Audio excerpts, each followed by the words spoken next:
വളരെ വേദനാജനകമായ ഒരു വാർത്ത.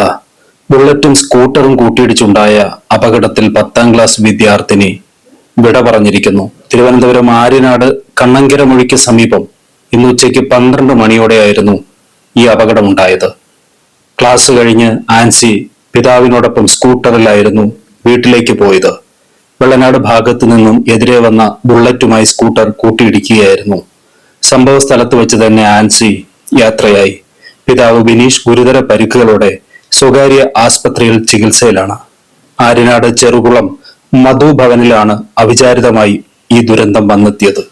നാടും വീടും ഒരുപോലെ വിലാപ കണ്ണീരിലാണ്ട പൊന്നുമോളുടെ വിയോഗം ബന്ധുക്കൾക്കും സ്കൂളിനും നാടിനും സുഹൃത്തുക്കൾക്കും താങ്ങാവുന്നതിനപ്പുറമാണ്. വലിയ പ്രതീക്ഷകളും സ്വപ്നങ്ങളുമാണല്ലോ വളർന്നു വരുന്ന ഓരോ കുട്ടികളും. ആ പ്രതീക്ഷയെ വേരോട് പിഴുതെറിഞ്ഞിരിക്കുകയാണ് രംഗബോധമില്ലാത്ത കോമാളി. വന്നത് റോഡപകടത്തിന്റെ രൂപത്തിലും. കുഞ്ഞിന്റെ കണ്ണീർ ഓർമ്മകൾക്ക് മുന്നിൽ പ്രണാമം.